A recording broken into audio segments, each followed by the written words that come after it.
Mr. Adul Sankar holds a graduation in B.Tech from Trivandrum. He is an expert trainer in economics and the economy of India. Let me welcome Mr. Adul Sankar for his session on exam tips on economics. Hi, welcome to Vedic IAS Academy, India's largest online IAS academy. My name is Adul and I wholeheartedly welcome all students to this session. Now, this session is dealing with tips on civil services preliminary examination. On civil services preliminary examination, economics plays a very important role, and I will walk you through tips that will help your chances to clear the civil services preliminary examination. The tips, what I mean, won't ensure that you could clear the prelims examination without doing any effort. The tips could help you increase or boost your chances of clearing the civil services preliminary examination.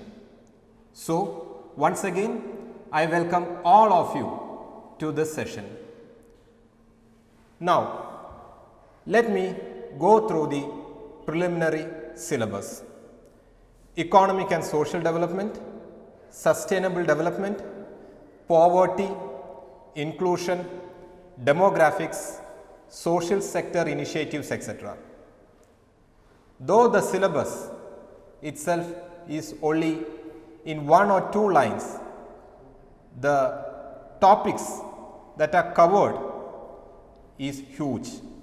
But as you might be knowing, or students who have appeared at least once, or students who have at least gone through the preliminary examinations could easily understand that the questions asked from this section are fundamental and conceptual in nature. So, henceforth, I won't be using economic and social development, sustainable development, poverty, inclusion, demographics, social sector initiatives, etc. Rather, I will use it as simply economy. So, henceforth, what I would use throughout my lecture would be the term economy. So, before giving the tips, what I would suggest every one of you to understand is the significance of economy for civil services preliminary examinations. So, as I have mentioned, economics is a portion within the preliminary examinations where there is a significant weightage. So, when I say there is a significant weightage, it means that you are not able to clear the civil services examination, or you are not going to clear the civil services examination or prelims for that matter without studying economy. So, let me first show you the weightage for economics in civil services preliminary examination, and I won't be taking you too far, but I will restrict myself from 2011 onwards. So, in 2011, 24 questions were asked from Indian economy. In 2012, 14 questions were asked from Indian economy. In 2013, 20 questions were asked from Indian economy or economy in general. 2014, the weightage reduced to 10. 2015, it again increased to 15.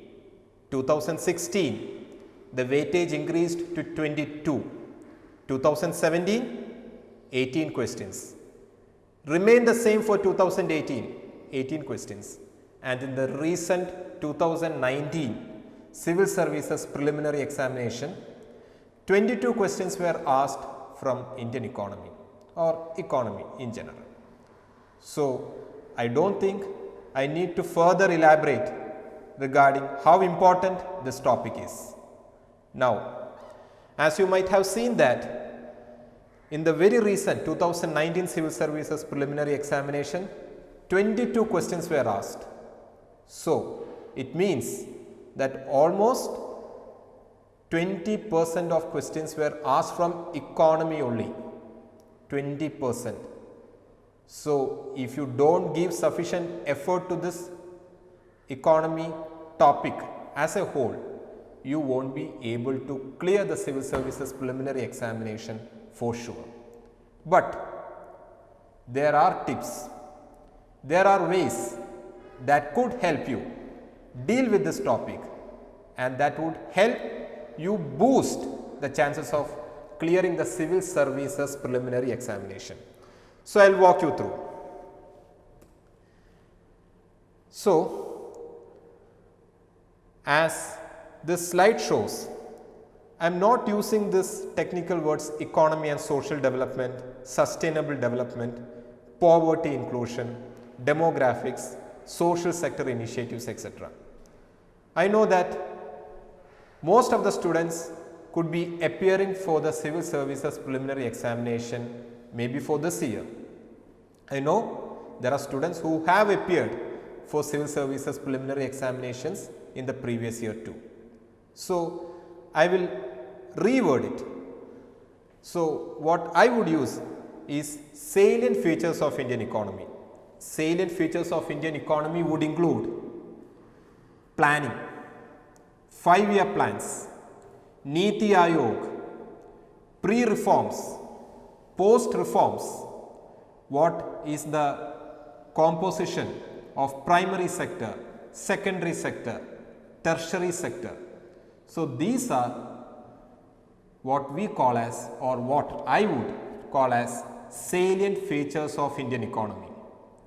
The next topic is poverty, finance, planning and development.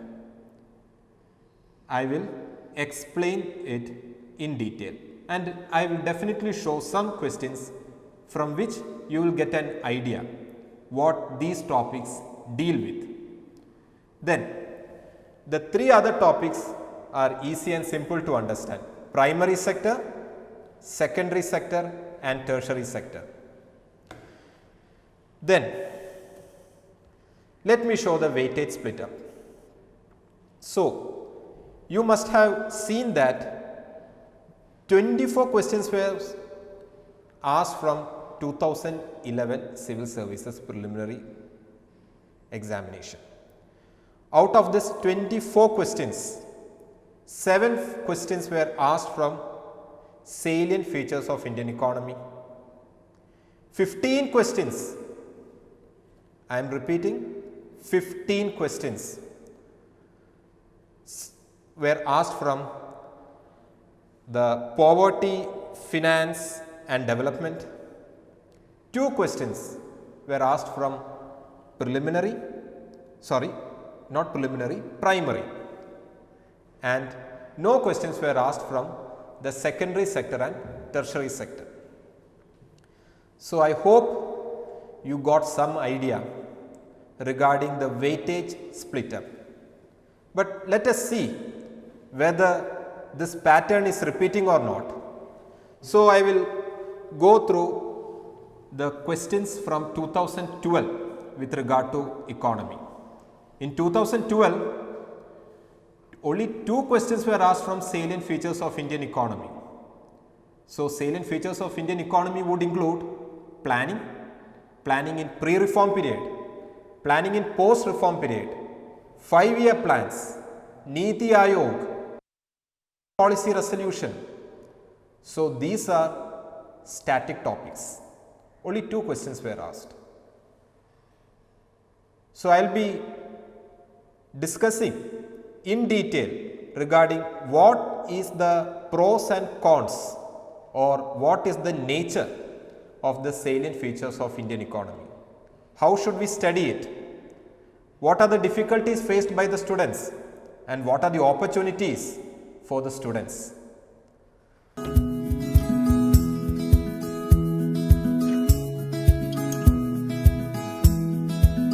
Welcome back.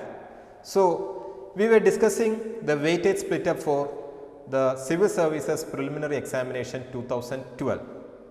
So I told you that 2 questions were asked from salient features of Indian economy, and 7 questions, mind it, 7 questions were asked from poverty, finance and development. Then only 1 question was asked from agriculture sector, 3 questions were asked from the secondary sector, and 1 question was asked from tertiary sector. So, here also what we could see is that poverty, finance and development, questions from poverty, finance and development, they are having a higher weightage compared to other sections.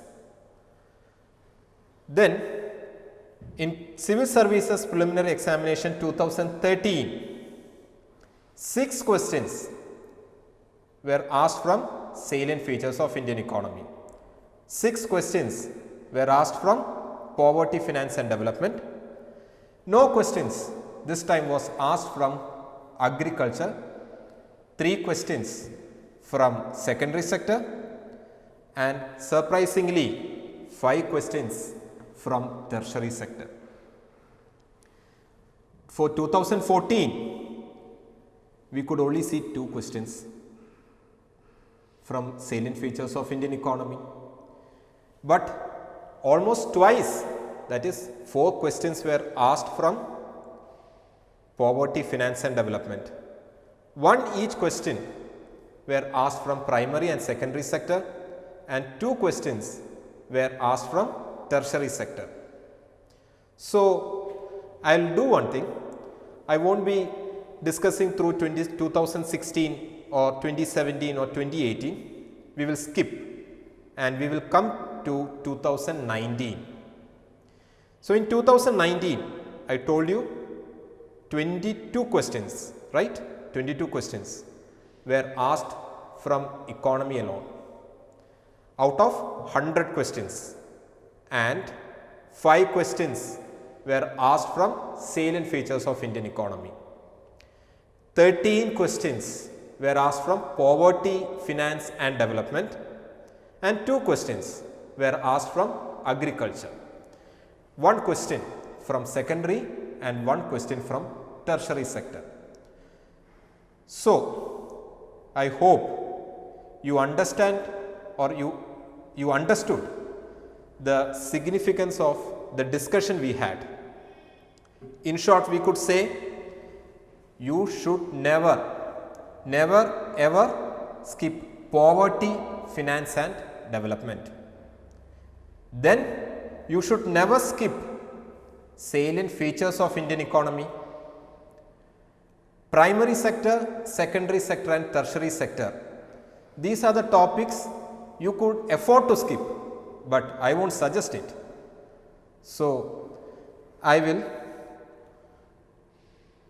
show this slide. So, the slides are just what we have discussed before.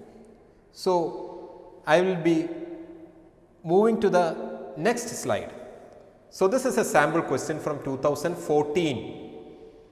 The main objective of 12th 5-year plan. I told you the salient features of Indian economy, right? Planning, 5-year plans, Planning Commission, Niti Aayog, Industries Policy Resolution and some miscellaneous questions attached to planning like decentralized planning. Okay. So, this question, the main objective of 12th 5-year plan is inclusive growth and poverty reduction, inclusive and sustainable growth, sustainable and inclusive growth to reduce unemployment, faster, sustainable and more inclusive growth. So, I won't be discussing the answer, but I want to stress one point. If you want to answer this question, you should have studied the topic. If you don't know the answer, there is no chance that you could get this question right.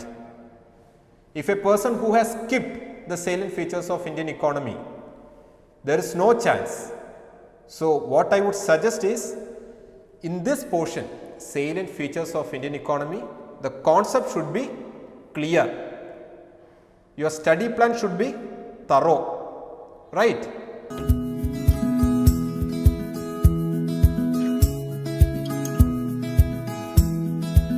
Welcome back, students. So, we were discussing on a sample question from 2014.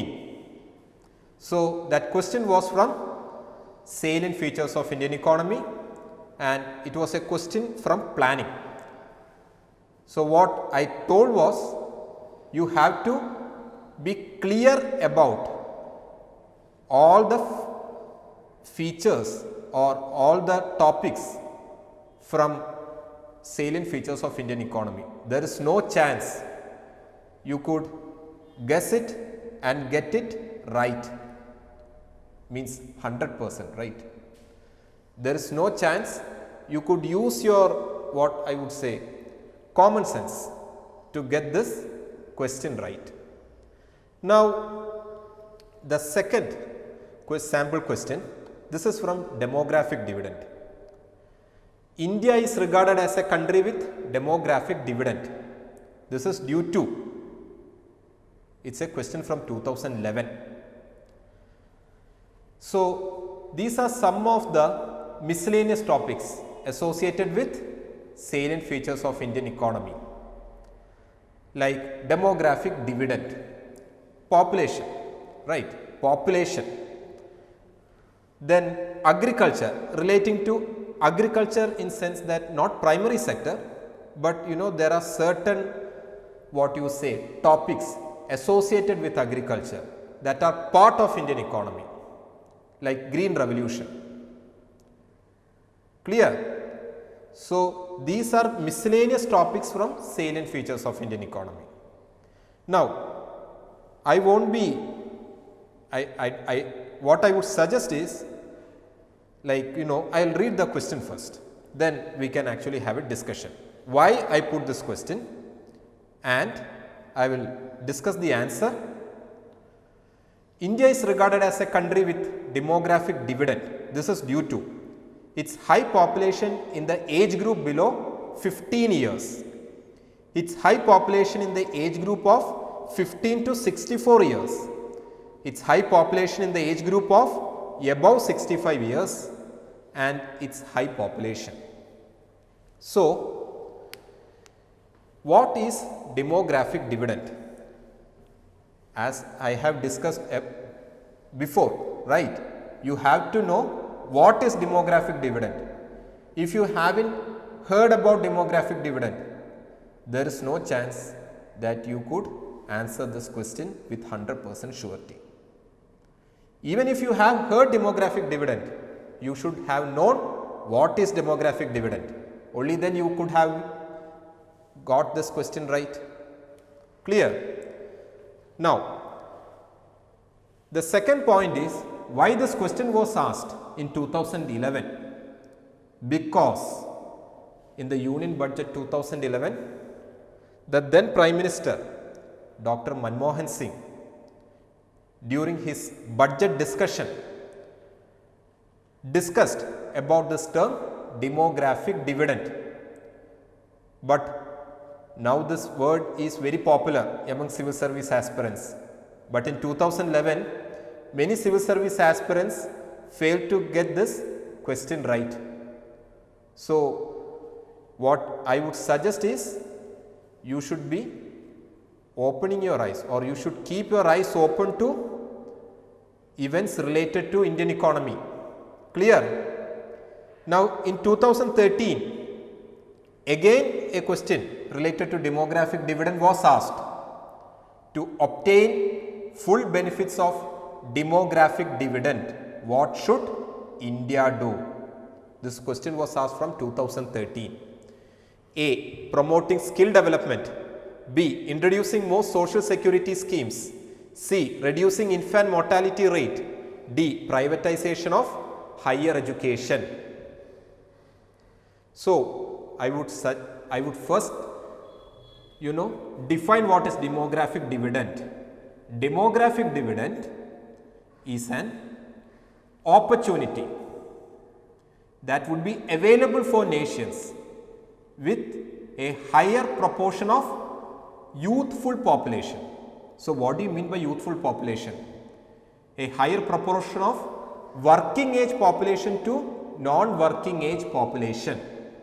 So, what we usually say, the working age population is from 18 to 60, right?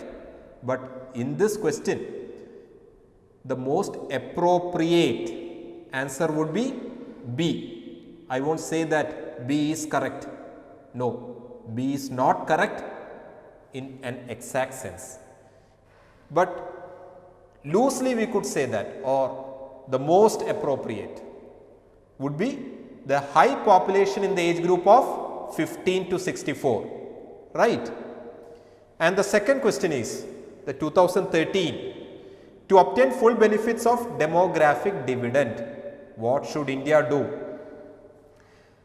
A.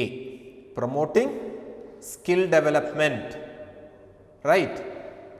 You must have heard Skill India Mission. This question was asked with regard to National Mission for Skill Development launched by UPA-2. Later NDA-2 under Narendra Modi launched Skill India Mission.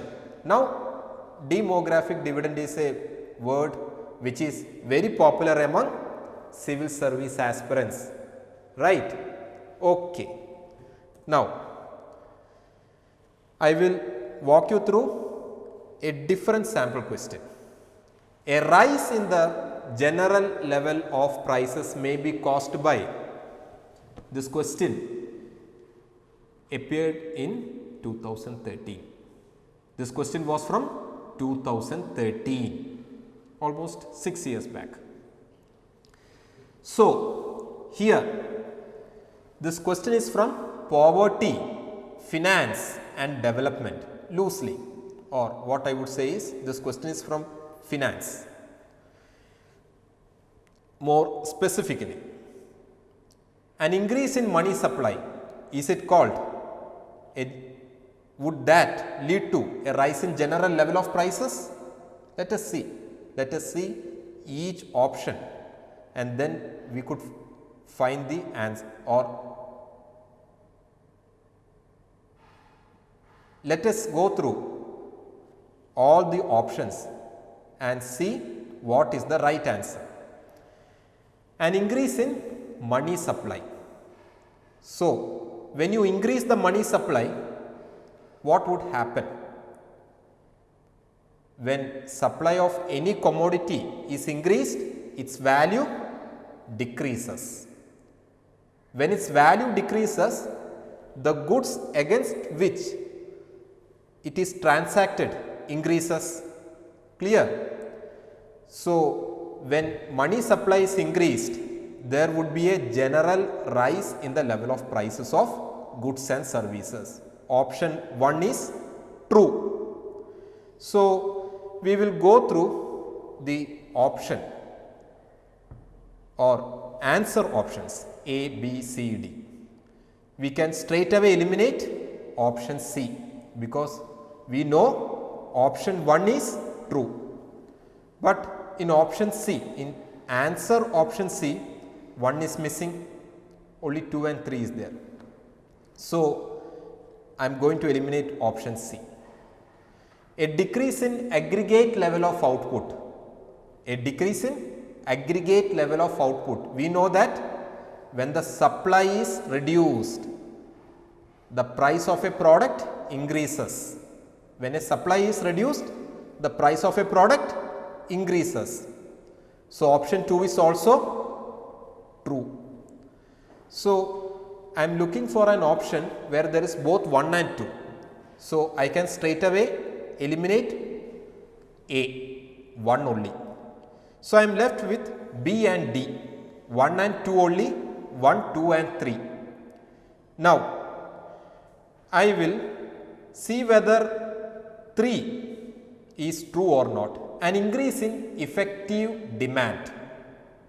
So, we know that when the demand of a produce, demand for a goods or demand for a service increases, its price is going to increase. Clear? So, option 3 is also true. So, what would be the answer? Answer would be D. Here, as we have discussed before,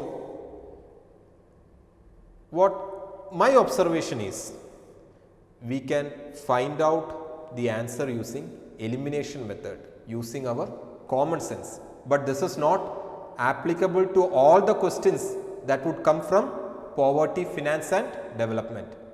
True? Okay. A student who has studied inflation, he could have easily answered the question with conviction. But a student who has not gone through inflation and business cycle, so if he could use his common sense in the examination hall, he could get this question correct. Okay. Now, I am going to the second sample question. This is also from poverty, finance and development. Supply of money remaining the same. When there is an increase in demand for money, there will be, this is a question from 2013, a fall in level of prices, an increase in rate of interest, a decrease in rate of interest, an increase in level of income and unemployment. But this question would require a person, or this question would require some effort from the civil service aspirant.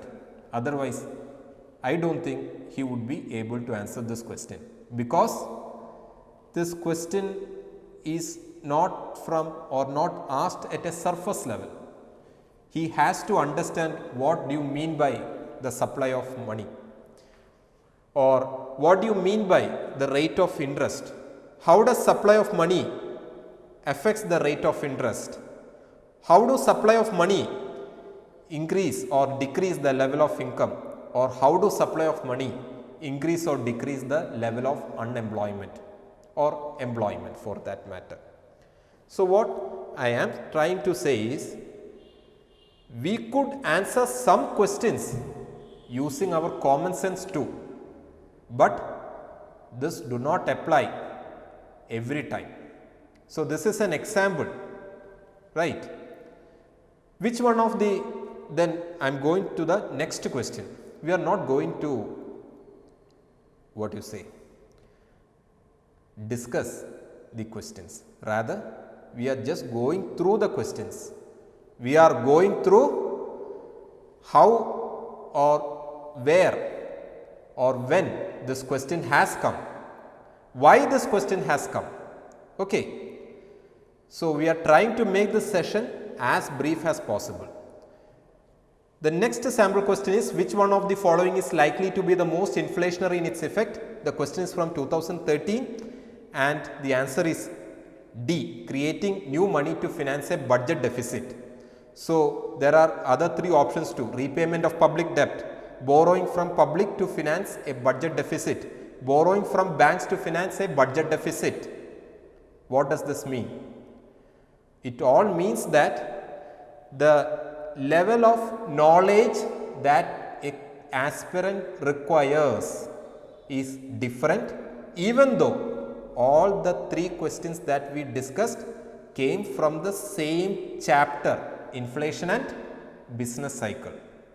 I don't think we would be, or a civil service aspirant would be able to answer the last question if he has not gone through the chapter properly.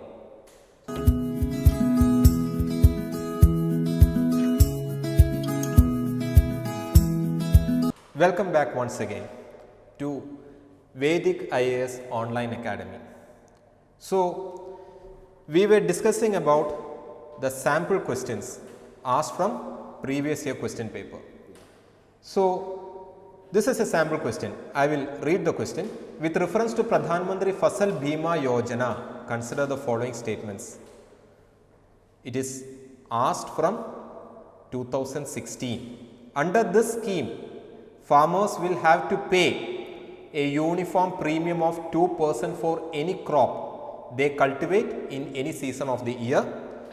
The second option is the scheme covers post-harvest losses arising out of cyclones and unseasonal rains. Which of the following statements given above is or are correct? So, this is a question from primary sector. Okay. So, Pradhan Mantri Fasal Bima Yojana.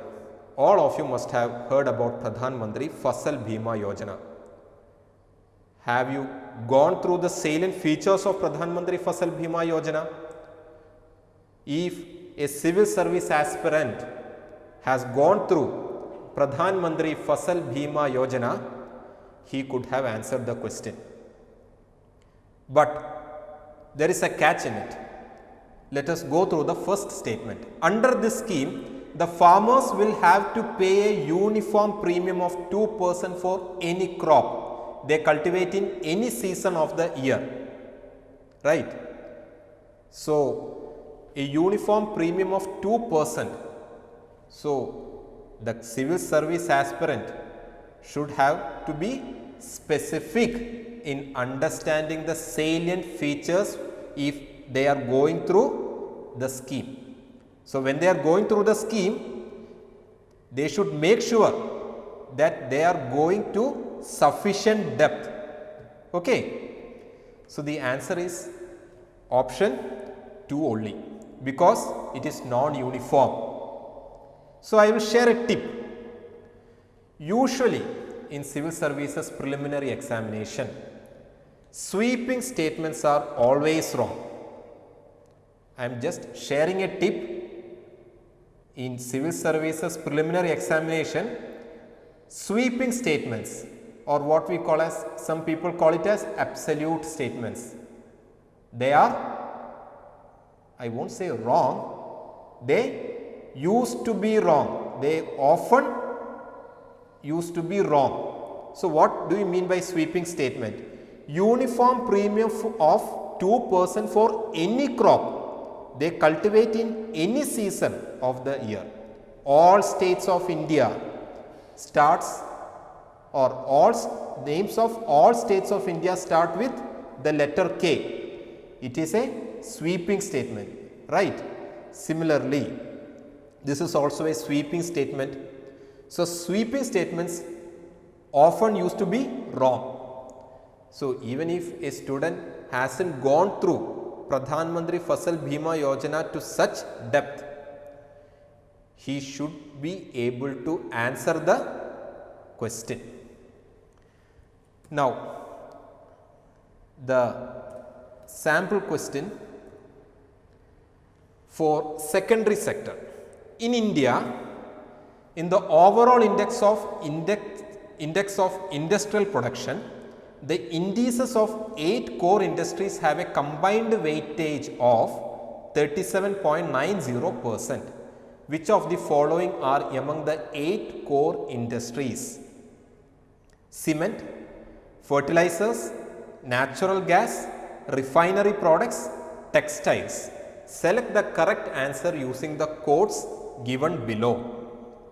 So, we will be going through, or we will be often seeing index of industrial production in newspaper, and we would also, a civil service aspirant would have also seen core industries, or at least even if he has not read the newspaper, he should have seen index of industrial production, core industries in a standard economy textbook.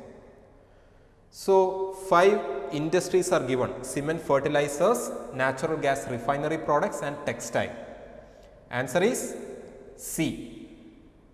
So, a tip would be, you all would have used, or you all would have used this tip. during your school days. Find the odd one out.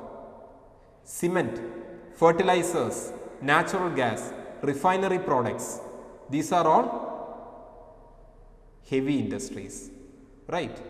Textiles. This industry somewhat seems to be an odd one out among the 5 options. So, the second tip is try to find out the odd one out, eliminate it, and you would be able to reach, or you would be able to get the answer. So, option A is 1 and 5 only, option B is 2, 3 and 4 only, option C is 1, 2, 3 and 4 only, option D is 1, 2, 3, 4 and 5 only. So, if I remove option 5, A and D is gone, but in option B, cement is not there, right? This is also a heavy industry.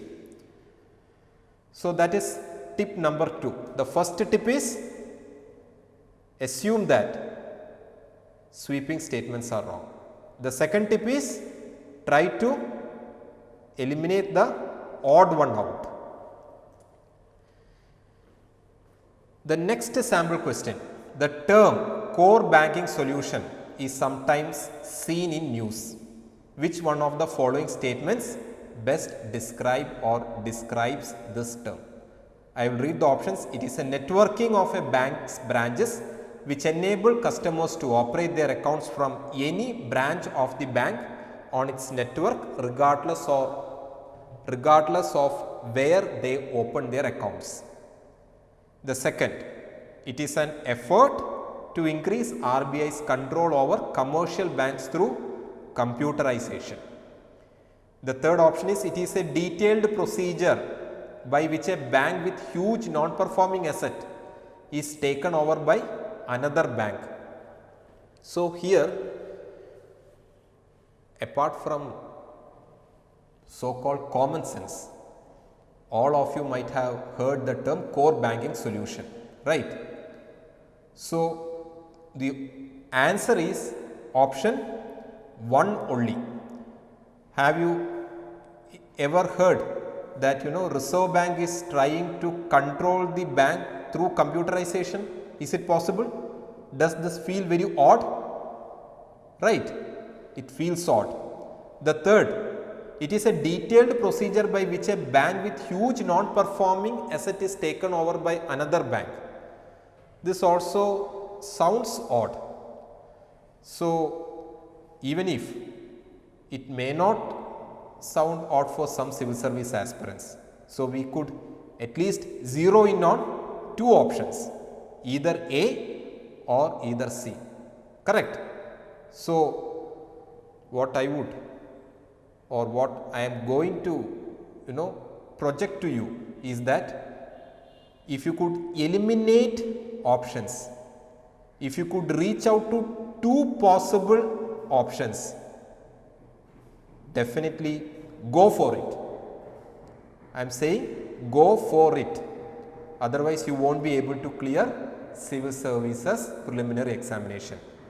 Okay, maximum the students would be knowing at least 40 to 50 questions, or let us say 40 questions, 40 to 45 questions for sure, regarding 40 to 45 sure questions.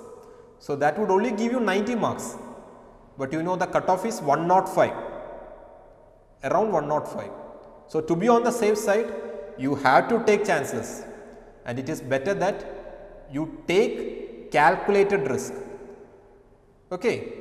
So, even if you are able to eliminate 2 options, you should take the chance, you should answer that question. Then I am going to a different sample question. So, this is a sample question from agriculture only. So, or Okay.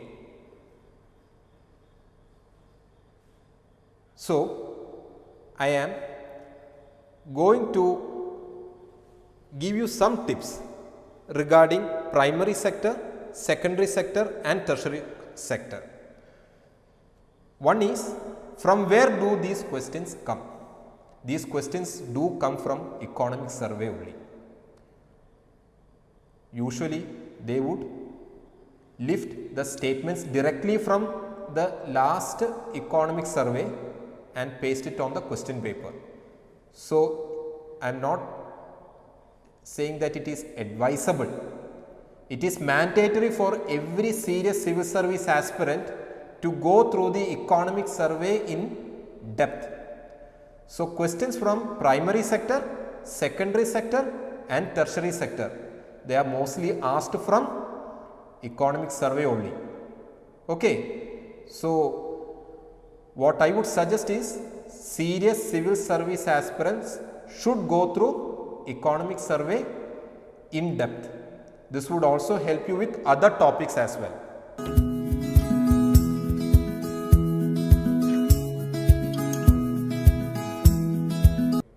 Hi, welcome back students. So, I am winding up the session regarding tips for civil services preliminary examination. So, before winding up the session, what I would say is civil service preliminary examination would require hard work. Tips alone won't help you to clear the prelims civil services examination.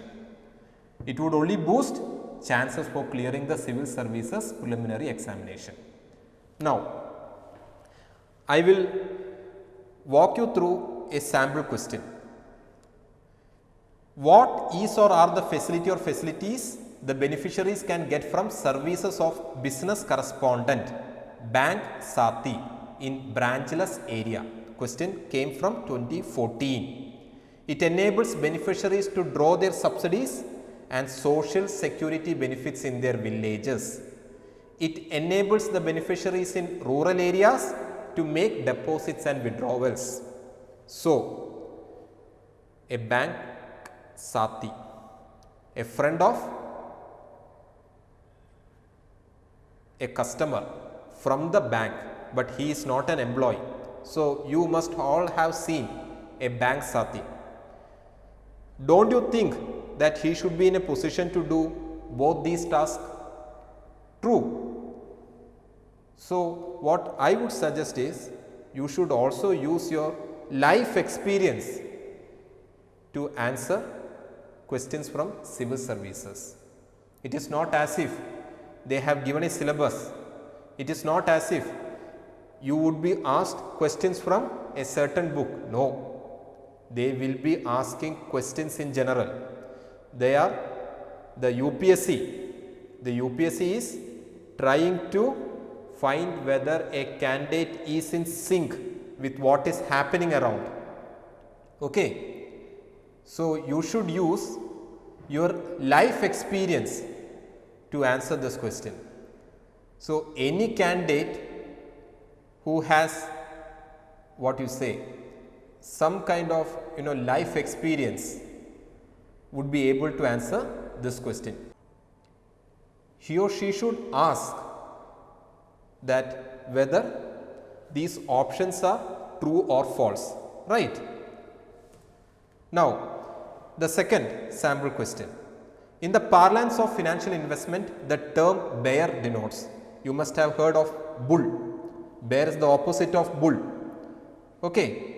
Now, if you use your logic, you would be able to answer the question. An investor who feels that the price of a particular security is going to fall, he is called a bear. Let us see. In place of an investor, imagine that you are a person holding a piece of land. A person who holds a piece of land would be willing to sell the land when he believes that the price of the land is going to fall, right? So, who is a bear? A bear is a person who feels that the price of the commodity or price of a financial instrument that he is holding to himself, holding with himself, is going to fall. So, he will sell that financial instrument. So, when the supply is increased, the price of that product decreases. So, you must have seen stock markets crashing. It is due to the influence of buyers. So, if you could use the logic, you should be able to answer this question too. This question came from 2010. So, what in short I behalf from Vedic IAS Academy want to share with the candidates is, there are no shortcut to success, but there are definitely ways to boost your chances for clearing preliminary examinations, right? And luck is a dividend of sweat. There is no shortcut to success. Hard work is the only way to success. But if you also use logic, as we have discussed, the tips that we have shared, always eliminate sweeping statements. Pick the odd one out. Try to eliminate options that you know for sure that are wrong. Then try to find out the answer. If you could zero in on at least 2 options, go for it. Go for it. Okay. Then use your logic. I hope the students who are watching this, many of the students would be writing the upcoming civil service examination scheduled for October 4, 2020. I hope this session was helpful for them as well as the students who are planning to write the civil services examination in 2021 too or in future. I am winding up this session. So, before winding up the session, I want to wish every aspirant who is going to write the civil services examination this year as well as in future the very best wishes. Hope you found the session helpful, and please do reach out to us at Vedic IAS Academy. We are ready to answer your queries, and I once again wish every civil service aspirant the very best from my heart, and I hope we could have an association in future. Thank you.